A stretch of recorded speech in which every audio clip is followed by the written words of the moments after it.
చేయకుండా ఉండే పరిస్థితి వస్తుంది. అందుకే ఎన్నికల్లో డబ్బుల ప్రభావం లేకుండా చేయవలసిన బాధ్యత మీ అందరి పైన ఉంది. అది చేస్తామన్న రోజునే ఈ రాష్ట్రం స్వర్ణాంధ్రప్రదేశ్ అవుతుందని మరొకసారి విజ్ఞప్తి చేస్తున్నా. ఇంకొక పక్క అరాచకాలు పోవాలి. ఈరోజు మీరు ఒకసారి చూడండి, 5 సంవత్సరాలు ఈ రాష్ట్రంలో, ఆ పార్టీ పేరు నేను చెప్పను కానీ ఇటీవల అందరూ కూడా గొడ్డలి పార్టీ అంటున్నాం. నేను కూడా అంటున్నా, నేను ఎప్పుడు కూడా విమర్శించను. కానీ ఒక పార్టీ విధ్వంసాన్ని నమ్ముకొని, నేరాలు ఘోరాలు చేయడం నమ్ముకొని అనునిత్యం అదే చేస్తే అది చాలా డేంజర్ కూడా. 1924 నకిలీ మద్యం 30,000 మంది చనిపోయారు. కొన్ని లక్షల మంది అనారోగ్యం పాలైపోయారు. ఇష్టానుసారంగా కలుషితమైన మద్యంతో రాష్ట్రాన్ని సర్వనాశనం చేసి వీళ్ళు స్వార్థంతో ముందుకు పోయే పరిస్థితి వచ్చింది. మన భూమి ఇష్టానుసారంగా ల్యాండ్ టైటిలింగ్ యాక్ట్ తీసుకొచ్చి మన భూములన్నీ 22A కింద పెట్టారు. భూ కబ్జాలు చేశారు. ఈ సమస్య పరిష్కారం చేయడానికి నాకు 3 సంవత్సరాలు అవుతా ఉంది. ప్రతి నెల 9వ తారీఖున మీ భూమి మీ హక్కు కింద రెవెన్యూ యంత్రాంగాన్ని, జిల్లా యంత్రాంగాన్ని సమాయత్తం చేశాను. ఇప్పటికి సగం అయింది, ఇంకా సగం కావాలి. మార్చి లోపల పూర్తి చేయాలని టార్గెట్ పెట్టుకున్నాను. ఆ తర్వాత మీరు చూస్తే మీకు ఇచ్చే పట్టాదారు పాస్ పుస్తకం పగడ్బందీగా సర్వే చేసి బ్లాక్ చైన్ టెక్నాలజీ పెట్టి QR కోడ్ పెట్టి ఎవ్వరు ట్యాంపర్ చేయకుండా మీ భూమి మీ పేరుతో ఉంటుంది. అది మీ హక్కుగా శాశ్వతంగా చేస్తామని మీ అందరికీ తెలియజేస్తున్నా. ఒక దుర్మార్గాన్ని సరిచేయడానికి 3 సంవత్సరాలు. మీరు ఆ విషయం గుర్తుపెట్టుకోవాలి. రెండోది, హిందూ దేవాలయాల్ని మొత్తం భక్తుల యొక్క మనోభావాలు దెబ్బతీసే విధంగా చేశారు. చాలా దుర్మార్గంగా ప్రవర్తించారు. నేను అడుగుతున్నా, ఈరోజు మళ్ళా పవిత్రత తీసుకొచ్చాం. ఒకప్పుడు వెంకటేశ్వర స్వామి దేవాలయంలో కల్తీ నెయ్యితో లడ్డు ప్రసాదాలు చేసే పరిస్థితి నుంచి ఈరోజు స్వచ్ఛమైన నెయ్యే కాకుండా పవిత్రమైన భావంతో వెంకటేశ్వర స్వామికి సేవలు అందిస్తున్నాం. అన్ని దేవాలయాల్లో ఈ పనికి శ్రీకారం చుట్టాం. నేను ఒకటే మీ అందరికీ విజ్ఞప్తి చేస్తున్నా, ఎవరైనా దేవాలయాల దృష్టి దగ్గరకు వస్తే కబద్దార్ జాగ్రత్తగా ఉండండి, ఎవరిని వదిలిపెట్టవని మరొకసారి హెచ్చరిస్తున్నా. ఇవన్నీ చేసిన తర్వాత ఈ పిల్లల్ని మీరు చూశారు. మొన్నే డిఎస్సి పెట్టాం, మెగా డిఎస్సి పెట్టాను. పిల్లలు బాగా చదువుకున్నారు. 350 పిటిషన్లు వేశారు. కోర్టుకి వెళ్ళారు. ఉద్యోగాలు వస్తే నాకు పేరు వస్తుంది, ప్రభుత్వానికి పేరు వస్తుంది, పిల్లలు బాగా చదువుకుంటారు. అడ్డుపడాలని అడ్డుపడ్డారు. 350 రిట్ పిటిషన్ అన్ని డిస్పోజ్ చేసి అందరికీ ఉద్యోగాలు ఇచ్చాం. 1 సంవత్సరం తర్వాత వచ్చి ఆరోపణలు చేసే పరిస్థితికి వచ్చారు. ఇంతవరకు మీరు చూస్తే 80% టీచర్లంతా నేను నియమించిన డిఎస్ఎల్ నుంచే వచ్చారు. ఏ స్కూల్ అన్నా మీరు టెస్ట్ చేసుకోవచ్చు, 80% వాళ్ళే. డిఎస్సి అంటే తెలుగుదేశం, నాట్ ఓన్లీ అదే కాకుండా అధ్యాపకులకు గౌరవం పెంచాం. ఒకప్పుడు రాజకీయ నాయకుల దగ్గరికి పోయి ట్రాన్స్ఫర్లకు పోతే చదువు చెప్పే గురువులు రాజకీయ నాయకుల దగ్గరికి పోవాల్సిన అవసరం లేదని కౌన్సిలింగ్ విధానం తీసుకొచ్చి వారి యొక్క మెరిట్ పైనే వారికి పోస్టింగ్స్ ఇచ్చాం. అలాంటి పగడ్బందీగా చాలా చేశాం. ఇప్పుడు దాన్ని పవిత్రత దెబ్బతీయడానికి, అధ్యాపకులను అగౌరవపరచడానికి వాళ్ళు ఏదో తప్పు చేశారు, లేకపోతే మ్యానిపులేషన్ చేశారనే పరిస్థితికి వచ్చారు. నేను ఒకటే చెప్పాను, వాళ్ళు చెప్పింది కూడా మీరు చూస్తే ఎవరికో ర్యాంక్ వచ్చింది, ఆయన సర్టిఫికెట్స్ తీసుకురాలేదు. ఆయన వెరిఫికేషన్ రాకపోతే ఆయన తప్పది, ఆయన లోపాలు ఆయన గుర్తుపెట్టుకోవాలి. రెండవది, పిల్లలు చదువుకోవడమే కాదు స్పోర్ట్స్లో కూడా ప్రాధాన్యత ఇవ్వాలనుకున్నాను. అందుకే మీరు ఆలోచిస్తే 2% ఉంటే దాన్ని 3% చేసి అన్ని ఉద్యోగాల్లో చదువుకు సమానంగా స్పోర్ట్స్ కూడా ప్రాధాన్యత ఇస్తున్నా. పిల్లలు చదువుకోవాలి, ఆరోగ్యంగా ఉండాలి. ఆరోగ్యంగా ఉండాలంటే ఆడుకోవాలి. చదువుకోవడం ఒకటే కాదు, స్కూలుకు పోయినప్పుడు ఆహ్లాదకరమైన వాతావరణంలో ఎంత చదువుకి ఇంపార్టెన్స్ ఇస్తారో అంత ఇంపార్టెన్స్ ఆడుకోవడానికి కూడా ఇవ్వాల్సిన అవసరం ఉంది. అప్పుడే మెంటల్గా ఎక్కడికక్కడ పిల్లలకు కూడా రిలీఫ్ వస్తుందని చెప్పి కూడా నేను మీకు తెలియజేస్తున్నా. నేను ఆ ఉద్యోగాలు ఇస్తే మీరెందుకు ఇచ్చారంటారు. డెఫినెట్గా ఇస్తాను. అది Telugu Desam NDA policy. Guide lines కూడా మీరు చూస్తే గవర్నమెంట్ ఆఫ్ ఇండియా పెట్టిన గైడ్ లైన్స్ ప్రకారమే ఇచ్చాను తప్ప ఎక్కడా డీవియేషన్ లేదు. ఎక్కడో ఎవరో డబ్బులు అడిగారని ఇందులో అవినీతి జరిగిందంటారు. వీళ్ళ పిఏ 100 కోట్లు సంపాదించాడు, ఆయన ఆఫీసులో ఉండి దానికి సమాధానం చెప్పడు. నేను అందుకని డిఎస్సిలో ఎలాంటి అవకతవకలు జరగలేదు, జరగనియను.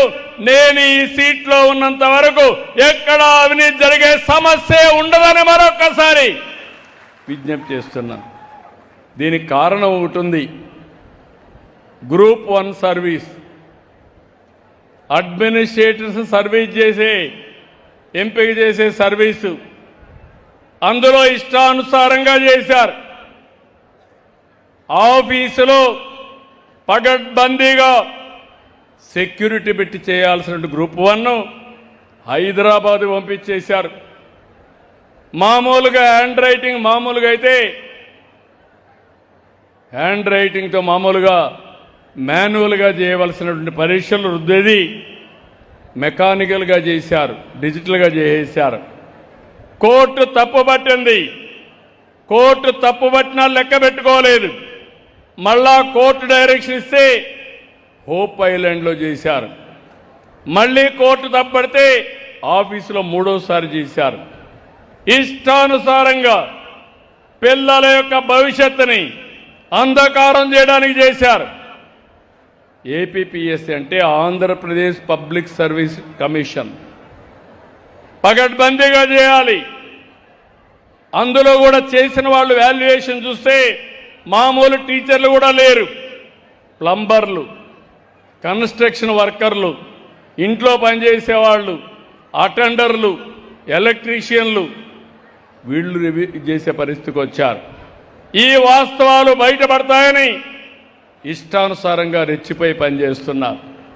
మీరు ఒక్క విషయం గుర్తుపెట్టుకోవాలి, తప్పు చేసిన వాడు ఎప్పటికీ తప్పించుకోలేరు. తప్పు చేయకపోతే ప్రపంచంలో ఎవ్వరూ ఏమీ చేయలేరన్నది నా ఆలోచన. నిన్న మీరు చూశారు వివేకానంద రెడ్డి గారి మర్డర్. బాబాయిని గొడ్డలతో లేపేసిన పార్టీ ఈ పార్టీ. ఆ రోజు నా మీద పెట్టారు ఆ నేరం. అలాంటివన్నీ కూడా చూశాం. అందుకే నేను మిమ్మల్ని అందరినీ కోరేది, ఈరోజు మీరు గుర్తుపెట్టుకోవాల్సిన అవసరం ఉంది. మంచి పనులు చేయాలంటే రాజకీయాల్లో కూడా ప్రక్షాళన అవసరం. ఈరోజు నేను గర్వపడుతున్నా, ఇక్కడికి వచ్చాను. ఈరోజు ఒక మంచి కార్యక్రమాన్ని చేసి వచ్చాను. వేలిగొండ, మార్కాపురం జిల్లా 30 ఏళ్లకు మునుపు నేనే ఫౌండేషన్ వేసి ఈ కరువు సమయంలో ఈ నెల 31వ తారీఖున వారికి నీళ్లిచ్చే కార్యక్రమానికి శ్రీకారం చుడుతున్నాను. ఇది నాకు ఆనందం. ఈరోజు 250 కోట్ల రూపాయలు R&R ప్యాకేజీ ఇచ్చాను. ఈ ప్రభుత్వం వచ్చిన 2300 కోట్ల రూపాయలు ఖర్చు పెట్టాం. ఫేజ్ 1 పూర్తి చేశాం. అనకాపల్లికి నీళ్లు తీసుకొస్తాం. అది నాకు ఆనందం. ఇలాంటి పనులు మనం చేస్తూ ఉంటే వీళ్ళందరూ వచ్చి చేసినప్పుడు మీకు ఒకటే విజ్ఞప్తి చేస్తున్నాం, మీలో మంచి చెడులు విశ్లేషణ చేయాలి, చెడుని ఖండించాలి, మంచి ప్రోత్సహించాలి, అండగా నిలబడాలి. రేపు రాబోయే రోజుల్లో ఎవరు తప్పు చేసినా ఖండించే పరిస్థితి మీలో వస్తే తప్పులు చేసేవాళ్ళు చేయరని చెప్పి నేను మీకు తెలియజేసుకుంటున్నా. ఈరోజు ఈ విషయాలన్నీ చేసి నేను ఒకటే మీ అందరికీ విజ్ఞప్తి చేస్తున్నా, నేను ఎన్ని ఇబ్బందులు వచ్చినా ఎన్ని అడ్డంకులు వచ్చినా నా లక్ష్యంలో మార్పు ఉండదు. నా లక్ష్యం స్వర్ణాంధ్ర, స్వచ్ఛాంధ్ర.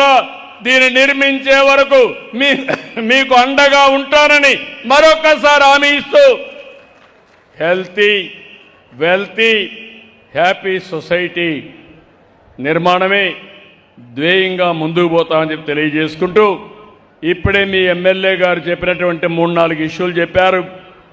తప్పకుండా ఇండస్ట్రీస్ వస్తాయి. తొందరలో నేను కూడా ప్రయత్నం చేస్తా. కలెక్టర్ గారికి ఆదేశాలు ఇస్తున్నాం. ఒక 10,000 ఎకరాలు 5,000 ఎకరాలు గవర్నమెంట్ ల్యాండ్ కానీ ప్రైవేట్ ఉంటే మంచి ఇండస్ట్రియల్ టౌన్షిప్ కూడా తయారు చేయండి.